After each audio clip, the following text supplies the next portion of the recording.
Cellular Healing TV fans, exciting few weeks. You are on location with me at SOPMed, the Society of Progressive Medicine. You know why we're here? Because we're bringing together MDs, NDs, DCs, all types of practitioners to mastermind, bring the best of what we believe people need to get well today. And as a matter of fact, even this very evening tonight, we have the leaders coming together in this profession to meet on the future of alternative medicine.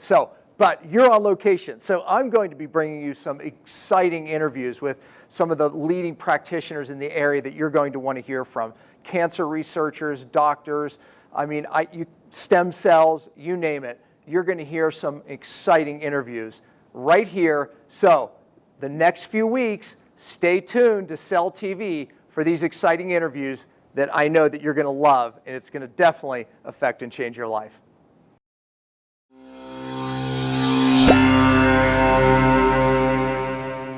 Hello, everyone. Welcome to Cellular Healing TV. I'm Ashley Smith, and today we welcome special guest, Dr. Tony Jimenez.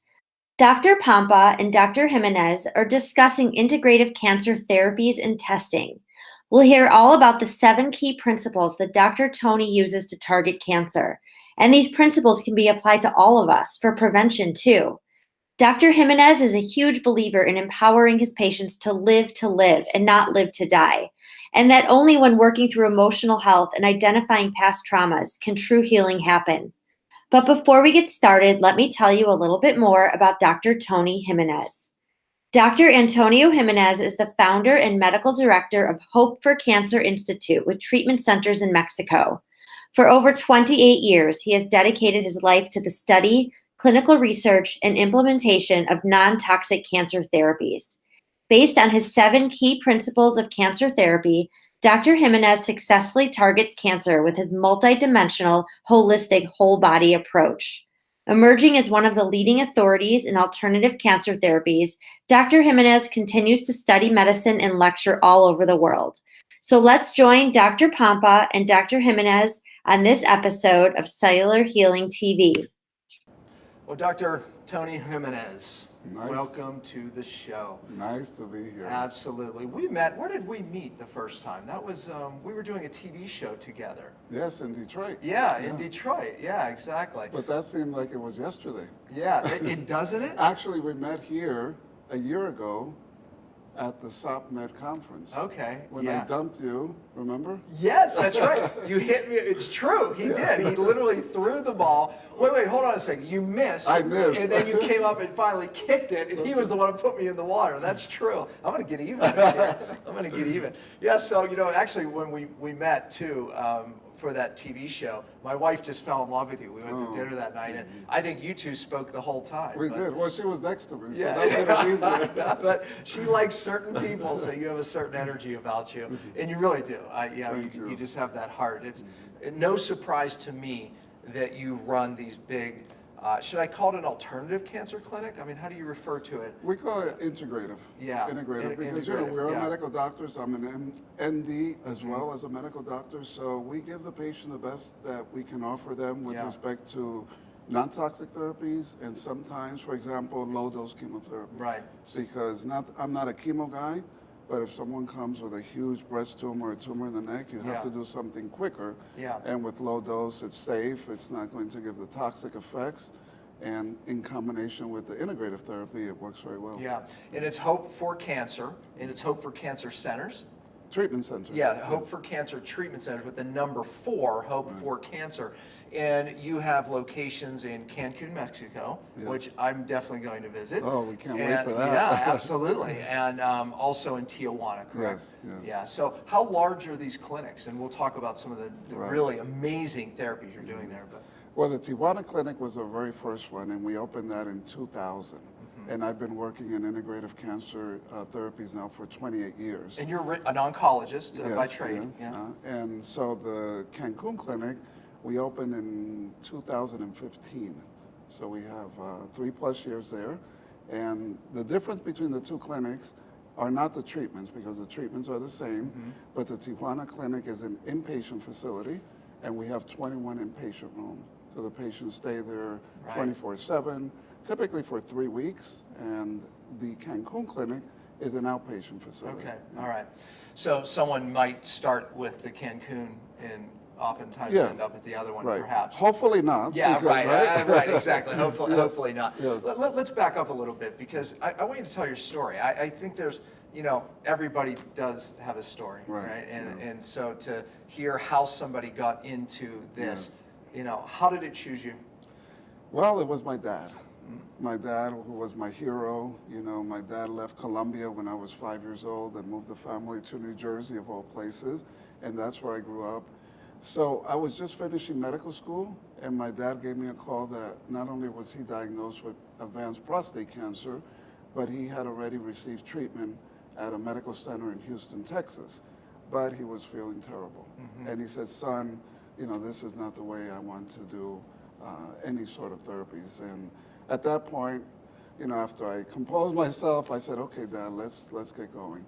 And I flew him to Mexico. And at this point, my dad was in his early 60s. And my dad passed at 83. And he passed from unrelated Wow. causes and old age, actually. 20 years of health. 20 years of health, exactly. Yeah. Very good health. Yeah.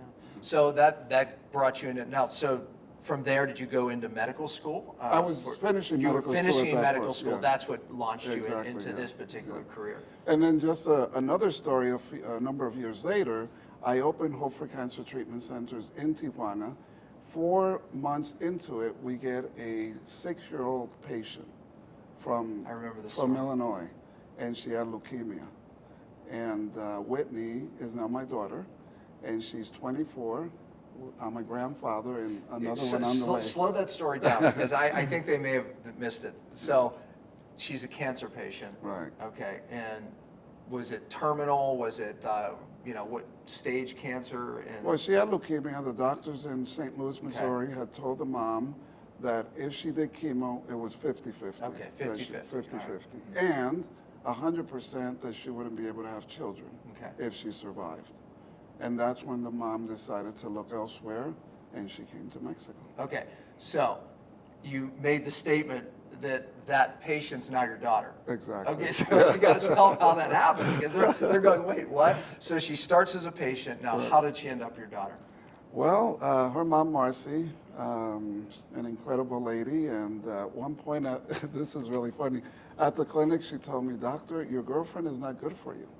And I said, excuse me? I remember that. Right? And so, one thing led to another. We got married, and I walked Whitney down the aisle, seems like 4 years ago. Wow.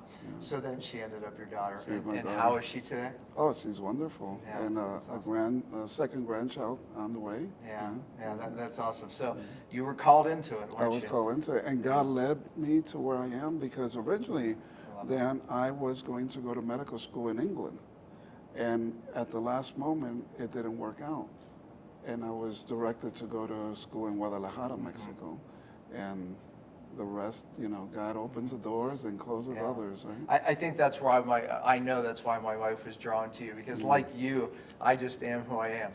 I can't speak without speaking of God and what He's That's done in my right. life, and you're the same way. I am. I Yeah. am. Yeah. And I have a book coming out in October, November 2018, and it's about our 7 key principle philosophy at Hope for Cancer. Yeah, But the I'll talk point about is that there's a lot of God in the book. And when I was writing it, it's like, do I put God in almost every page? Yeah, why not? Right? Yeah, Why not? absolutely. Yeah. Because you speak of God, I can speak this for myself. I've had some hard things in my life because, we are about a mission, right? That's right. We're helping people. That's our desire. That's our goal. And I sense that from you.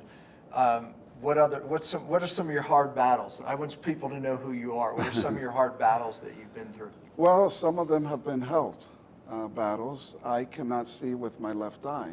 So when I was a small child and going to the doctor every month because my mom wanted me to be fat, not skinny, and the doctor used to give me a B complex injection and away I went. But one day I asked the doctor if I could myself be a physician without having vision in my left eye. And he encouraged me. He said, yes, you can. And so I've never forgotten that. Yeah.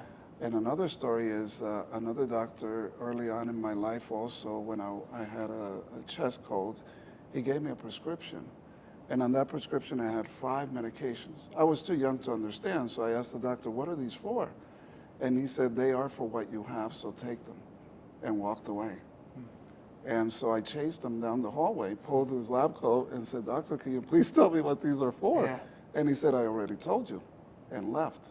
I ripped up the prescription, threw it in the trash can, and told my mom, I cannot take this if I don't know what they're for. Wow. How old were you? I was about 10. Yeah, that's pretty impressive. I was about 10. You were called to it, no doubt. Yeah. And obviously, this is why I connect very well with patients, because at an early age, that stuck with me. Yeah. You know, I felt impotent at that point. Yeah, I just got goosebumps because, you know, imagine that. I just watched a show on TV recently, and the gentleman had lost his legs. Well, he didn't lose his legs. They were paralyzed in a bad accident. And he was 6'4" and towering over his patients. And he's thinking, how can I be a doctor? Well, what he'd learned is without his legs, and now he's pulling up to them in the wheelchair, it transformed his practice. He said even just being forced to be eye to eye, Right, exactly. you know, and then being them, right? Yeah. And I can tell you, I would never be, you know, the doctor that I am without going through the pain That's that right. I've been through. Yeah. So from And- pain to purpose, Right. my wife kind of coined that in our life. I like that, from pain to purpose. The other issue I've had for years is hearing loss, tinnitus. So I consider this a blessing. Why? Because I listen to patients. I look them in the eyes. Yeah. Because my You have to hearing, be this way. I have to be that way, right? Yeah, And it's that's that awesome. connection. Yeah. And that's when the healing really takes off. Yeah, gosh, that's amazing. All right, talk about the 7. You have, you know, these 7 philosophies, if you will, core principles, you know, of your cancer institutes. Talk Right. about that. Well, it's been a long journey, over 28 years in cancer therapies, and I realized that there are 7 core issues that we must address in cancer. 6 of them are for all of us, okay? So this is, the viewers, the listeners have to think, oh, I don't have cancer, so focus on 6 of these principles. So I'll start off with number 1, which is the non-toxic cancer therapies. Of course, that's the one that applies to those with cancer. And we could go into We'll go the through different that, yeah, therapies, exactly, yeah. Number 2 is oxygenation, and we well know the benefits of oxygenation. Right. Hypoxia just makes cancer progress. Even patients that are receiving chemo and radiation, Hypoxia means low oxygen. low oxygen, yeah. So patients that are receiving chemo and radiation in that hypoxia, low oxygen status, those therapies will even be less effective. Right. Right. The third one is the immune system. And what's important about the immune system is that it's not only important to have an optimal immune system, but it's important to have an immune system that can see the cancer cells. Because what we now know is that cancer cells shield or cloak themselves from Absolutely. being seen Yeah. by the immune system. Right? Yeah. So we need to formulate therapies that enable our God-given immune system Yeah. to do what it's supposed to do. Yeah. The next key principle is nutrition. And who better to talk about nutrition than Dr. Dan? And you know, throughout the time that we've known each other and listening to your information and here at the conference, listening to your talk yesterday, we resonate on many levels That's with awesome. respect to nutrition, right? So that's good too. It's like a confirmation of what I've seen in clinical practice. right? Absolutely. And then the next key principle is detoxification. Right? Yes. And I believe that detox starts in the brain, in the mind. See, we're resonating. Yeah. Yeah, it's true. And I say that a negative thought can kill you faster than a bad germ. Yeah, Right? So we have to start with that detoxing. And the next key principle is the microbiome. Yeah. And We talked about that a lot last night. Yes, okay, the microbiome and healthy versus potentially pathogenic organisms like viruses, bacteria, fungi, and parasites, and others. And then we look at the aspect of the emotional, spiritual. And I believe that that's really at the core of disease and at the core of healing. Yeah.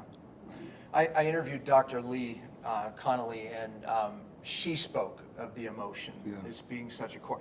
Last night in our mastermind meeting with all these great doctors, we're masterminding together. It seemed like the cancer doctors were the ones that I heard that message from the most, as far as how much the emotion plays in a role.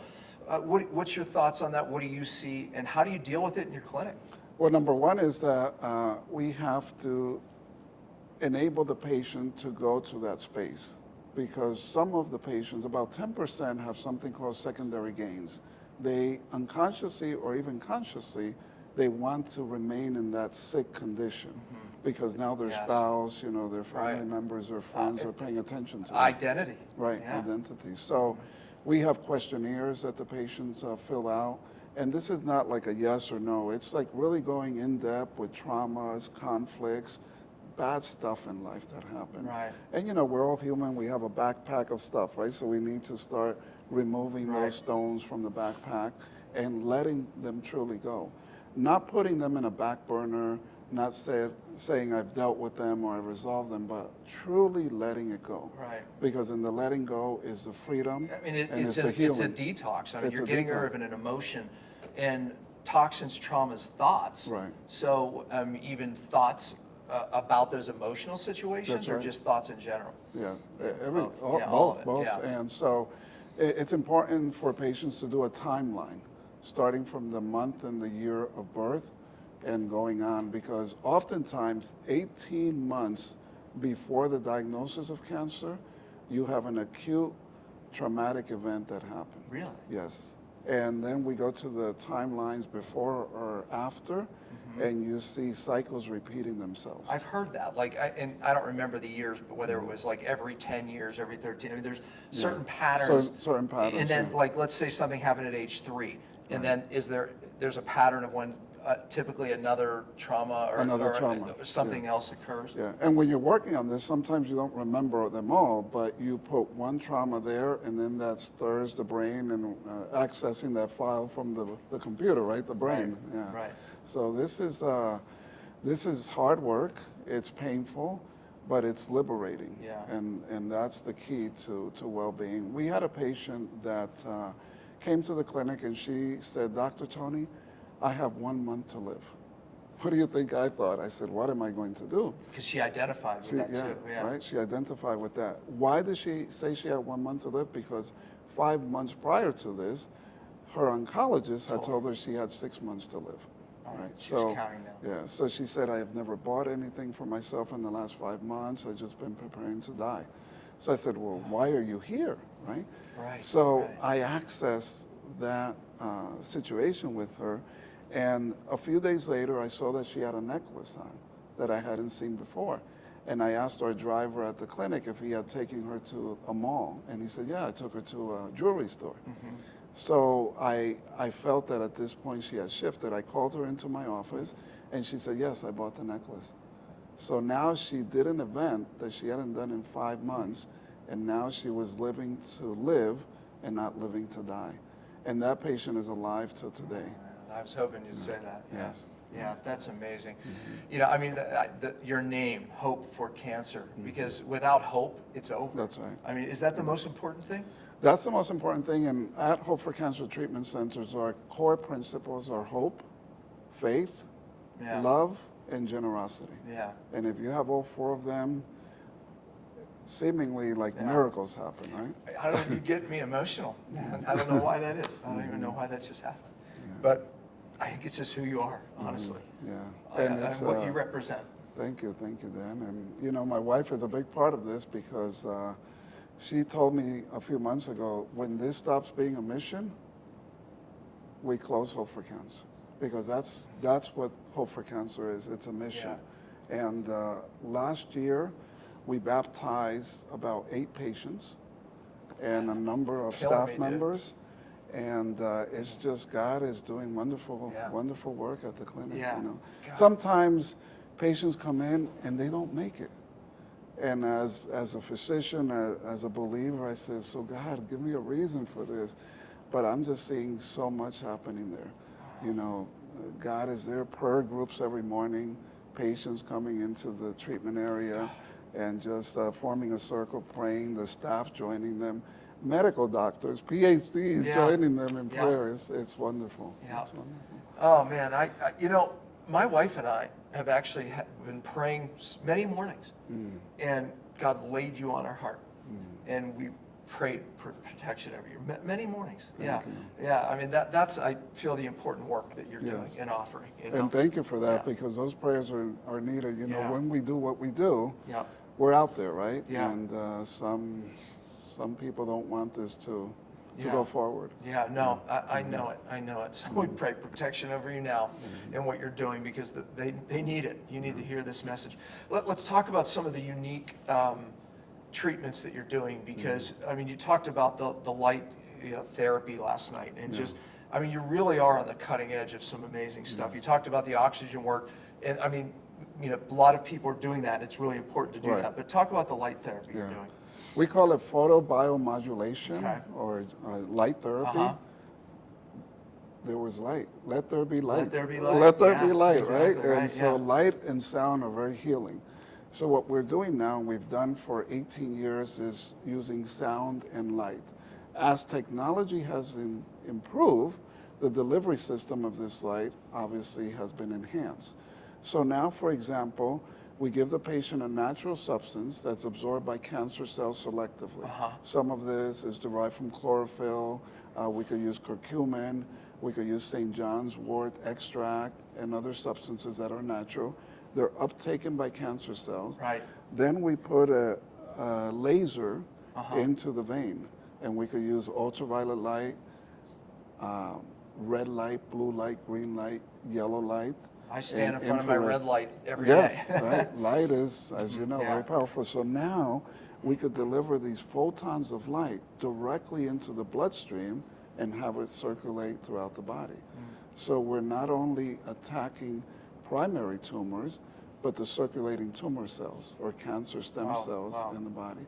So for example, a patient that has a breast tumor, we give the IV treatment with the IV photo light therapy, but also we can do the needles right into the breast with the laser lights or into the lymph nodes. And we see that these tumors are getting softer and smaller very quickly. It's safe, non-toxic.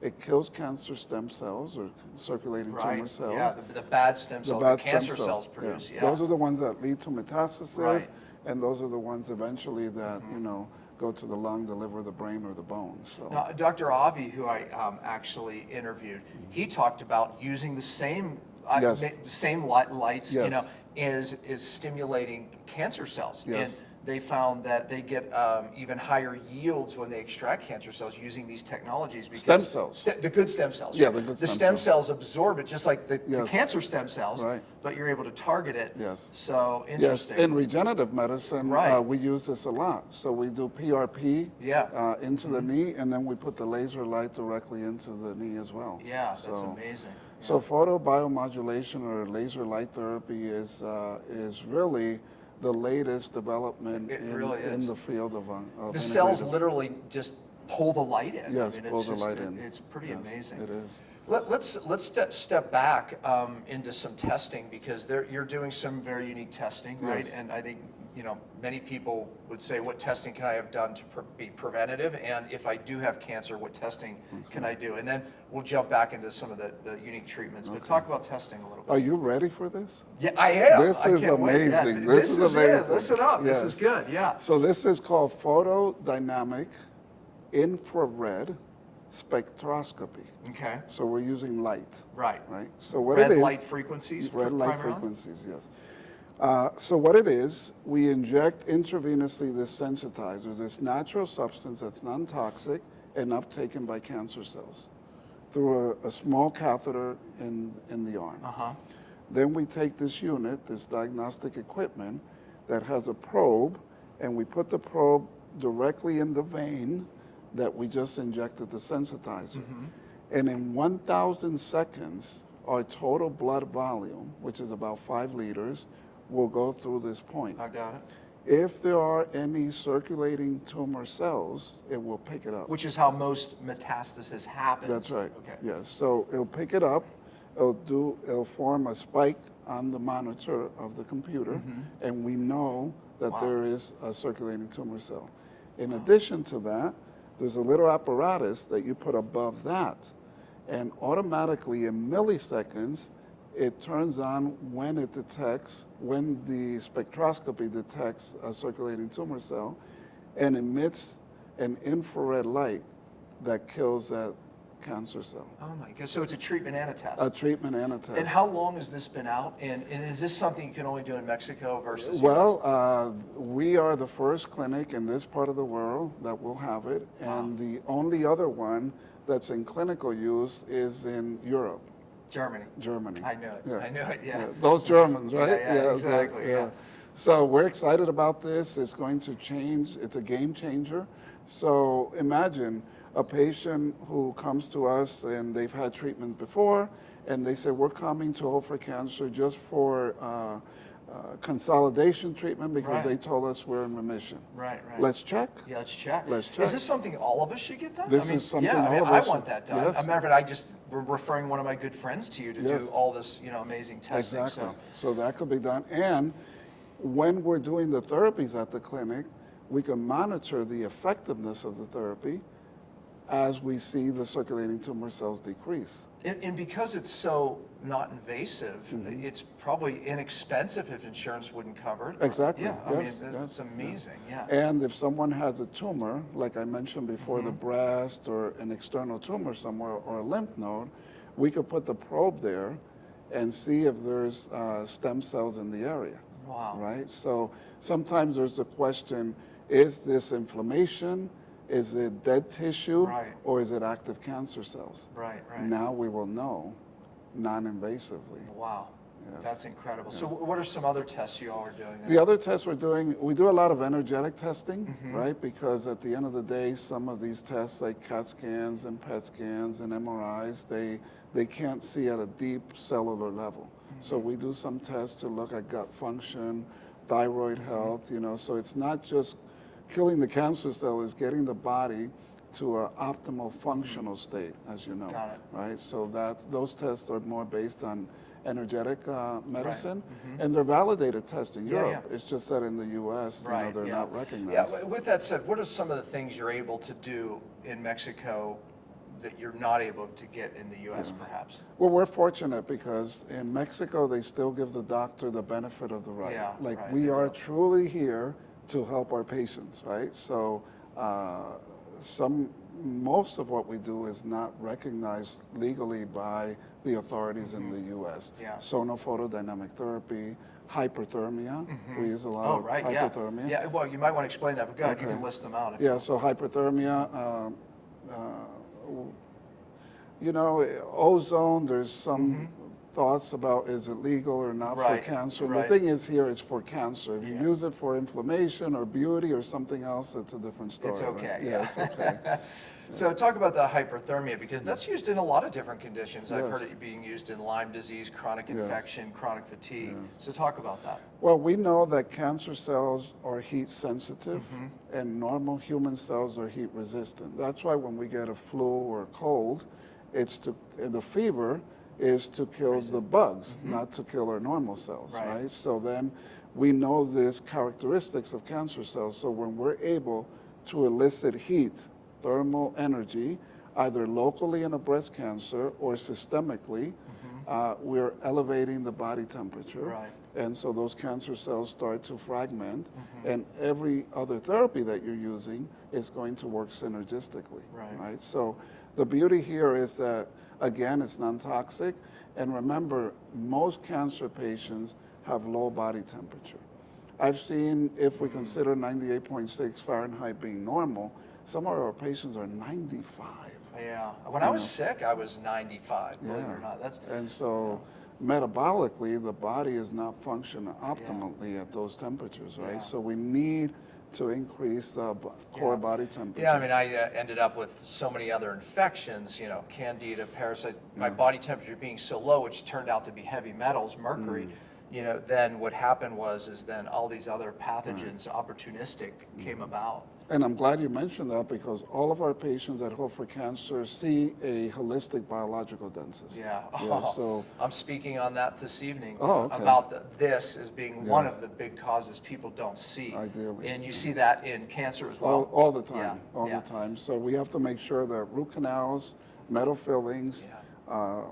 cavitations, and Yes. periodontal disease are addressed and taken care of because it's A- so important. A lot of people, as soon as I hear, cancer, of the throat cancer, breast cancer, thyroid cancer, first thing I ask is, have you had wisdom teeth out on that side? Right. And do you have a root canal? Talk That's to them right. about that because they've watched me do shows on that. But here is, an oncologist, cancer doctor telling you this. Right. Talk about that connection. Well, there's the mouth is the doorway to the internal environment, one of them anyway, one of the most important. And there's study after study, Yeah. right, that Yeah. validates this fact that, these currents, galvanic currents that are happening in our mouth from metals are toxic. It's affecting our meridians, our circulation.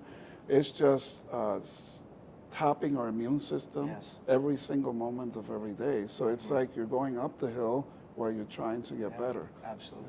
Yeah, I mean, I don't like metal in the mouth, period, because of what you said. It's a current. It's an Right. electrical current. You're here telling us how important these energy fields and things are. We're measuring them for cancer, and yet you have metal in your mouth. Right. I don't know. We're trying to protect ourselves from Wi-Fi and external electromagnetic fields, and then we have this in our So I think the metal in the mouth, with all the exposure of EMF, it really does. It makes it worse. At least clinically, we found that. Yes, and as I said, all of our patients see a biological holistic dentist, and you could tell the difference. Yeah. You could tell the difference clinically. Wow. Their energy improves, just the brightness in their facial complexion Yeah. improves, and You and I believe this. If you don't get to the causes, and we're talking, toxins, traumas, and thoughts, you're not going to get well. And That's I right. think that, again, that's where even alternative doctors go wrong today. And that was part of what I spoke on last night is I think we're getting caught up in a lot of things instead of really what matters most, remove the interference.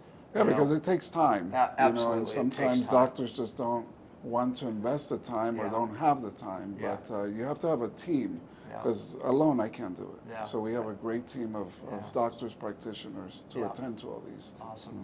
Talk about some of the other cool treatments you're doing.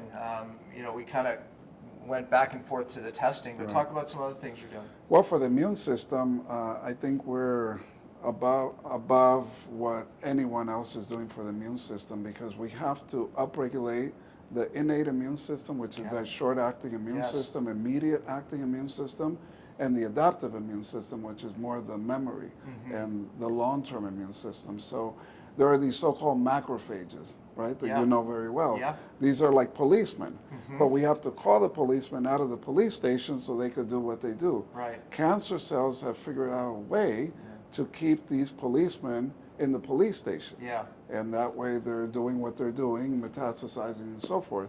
So we have a therapy called Sunivera, comes from the sun. Sunivera. Sunivera. Okay. And it's composed of 6 ingredients, separate ingredients or products, which collectively upregulate the effects of the macrophages, right? Helps the gut biome, because we know that most of our immune system Yeah. is there.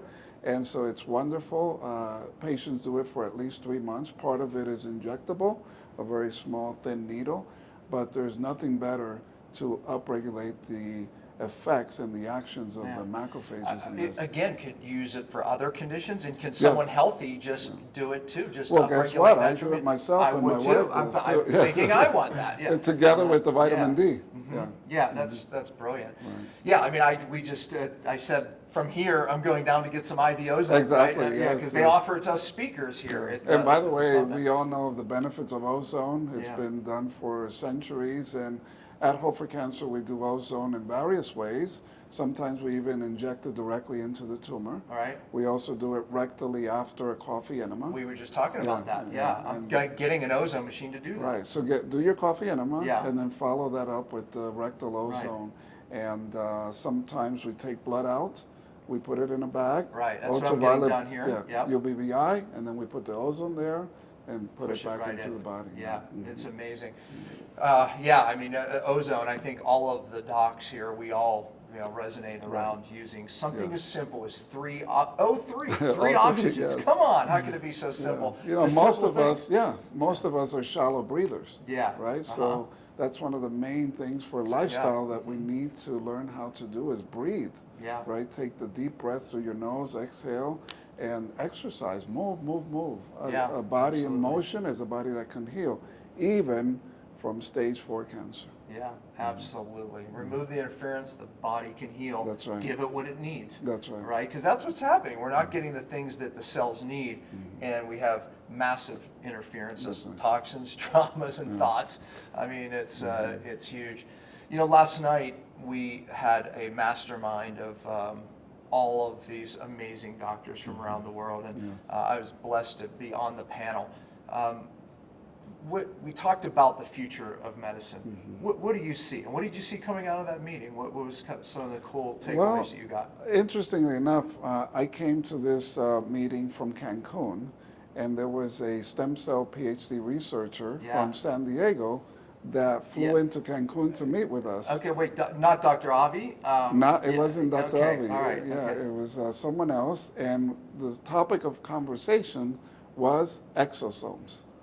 Which, by the way, I had. I told my story. Exactly, yes. After my five, it was 6 days, I injected exosomes. Right. So I'm starting to study this. I know you've studied this for over 2 years. Yeah. But what I see with this is that exosomes are not cells per se. They're not. Right? They're not cells. They're communication molecules. Yeah, communication molecules. So, wow.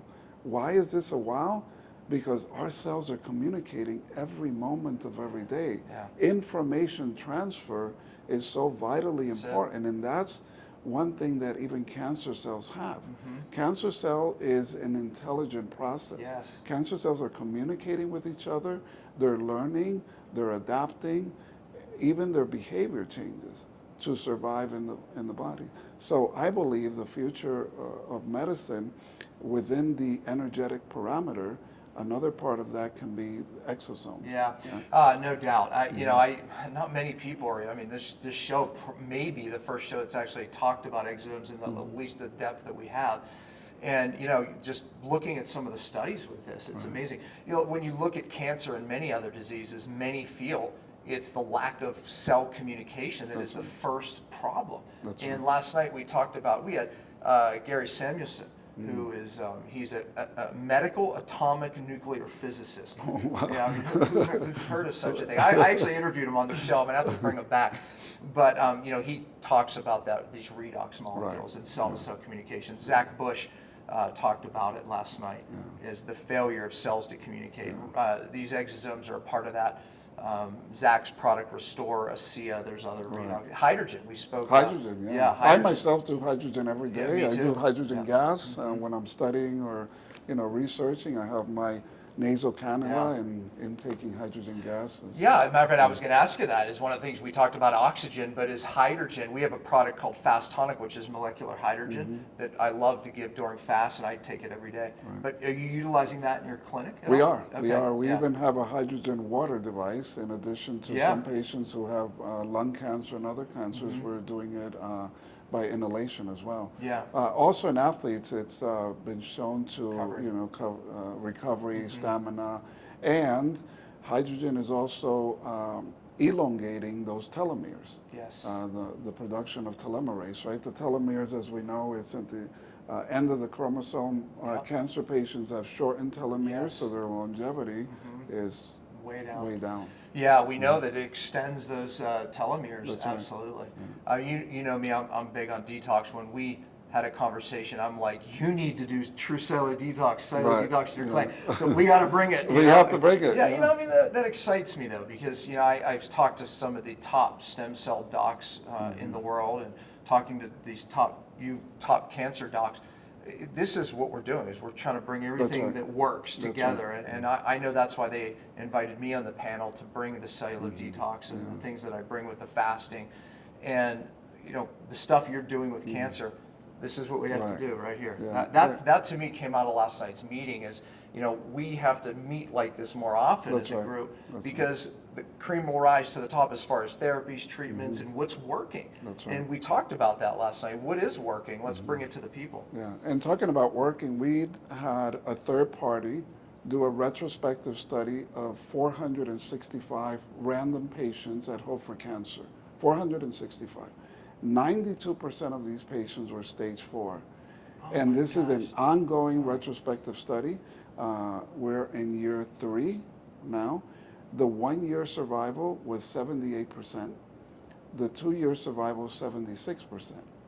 Remember, these are stage 4 cancer patients. If you compare that data with the NCI, National Cancer Institute, SEER data, surveillance, epidemiology, and end-stage result data, which is, the data that all medical institutions adhere by, their results on the same type of patients is 26 to 30%. So we were at least double. That's incredible. Yes. That is incredible, but it speaks what we know. It speaks what we know. And what you're doing and bringing to, us docs and soon to the clinic, and then we're using energy medicine, we're using sound and light, we're looking at the emotions of the patients, their thoughts and detoxing at all levels. Wow, the future is good. So if anyone that's watching this has cancer or knows of someone that has cancer, the first thing is to realize that very seldom is cancer a medical emergency. So there's time to think, there's time to get informed, and don't just, say yes, yes, yes to the first thing your oncologist tells you. Get a second opinion. And remind them of your website where they can go and read and educate themselves. It's hope, the number 4, cancer.com, so hopeforcancer.com. And cancer is not a death sentence. No, absolutely. And I was going to tell you to leave them in hope because it's hope for cancer. That's right. But I think you just did. I think, you saying that it's not a death sentence. It's not a death sentence. But I think that's what we have been taught. That's right. The cancer, the C word. We don't even like to talk about it because we look at it as soon as you get the diagnosis, it's a death sentence. Right. And then they tell you that you're terminal. Well, we're all terminal. Right? No one's here forever. So we're all terminal. Right? We're all terminal. Tell me something I don't know. Exactly. Yeah, exactly. So you're just trying to shorten it? Well, no, I think I'm going to do some things that. And guess what? Now we're having more doctors, more nurses, chiropractors, naturopaths, people in the health field coming to Hope for Cancer Treatment Centers. Yeah. Because they know better. Yeah. They're realizing that, hey, we had a patient from Mayo Clinic. But guess what? She doesn't want their colleagues to know. Yeah. Right? Yeah. Yeah, you mean a doctor from Mayo Clinic? Yes. Yeah, okay. Yes. Yeah, who was a patient. Yes. Yeah. I'm going to be honest with you. I think that a doctor, if they were intellectually honest and they're working in that environment long enough, they're looking outside of it. They are. I mean, they see the failure. Remember that poll that they did years ago? I think it was in California. They polled about 1,000 oncologists. 86% of them said that they wouldn't give themselves what they give their patients. That's what my brain was referencing when I said that. Yeah, exactly. I helped you out a little bit. Yeah, no, and that's a real number. I mean, when you look at really, the failure. I mean, since the war on cancer, Tony, where are we? I have to ask you one more question. How do you feel about what's becoming in vogue, and that's really treating our genes? I mean, women are removing their breasts because of certain genes, and of course there's all types of SNP treating and this and that. How do you feel about that? Well, the first thing to know is that a tumor can have up to 100 genetic mutations. Just think about that, 100 genetic mutations in one tumor. So if someone has metastatic disease to the liver, and they have 2, 3, 4 different tumors, the tumor next to that one can have 100 separate, different genetic mutations. Right. So we are still in very pampered state, infant state in gene-targeted therapy. Yeah, it's not working. It's not working, and it's highly toxic. It's very expensive. Yeah. And there's some of these gene therapies up to 46% of patients have to abandon treatment because of the severe toxic effect. One of them being death. You know, the thing that even worries me, even with the SNPs and MTHFR and all these different things, it just concerns me always because people then define themselves with these things, right? And the more we learn about this, the more we read epigenetics, meaning you might have a certain SNP or certain gene, but we learn the body, its innate intelligence goes around these things, and it's not as simple as we thought.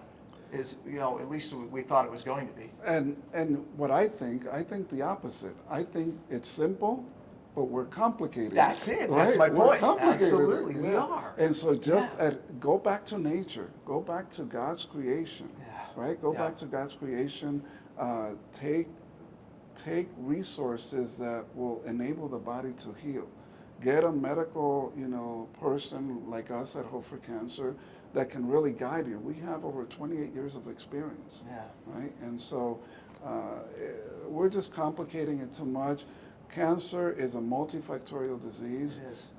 I don't think we're ever going to be successful if we are targeting these genes or targeting this specific part of our immune system, because there's more that we don't know about these areas of gene therapy than we do know. Yeah, absolutely. Dr. Jimenez, Tony. Thank you. Thank you. Oh, love you, brother. Yeah, I love you too. So stay tuned for the next show. I'm telling you, this is exciting stuff. Thank you, man. Appreciate it. Thank you. Yeah.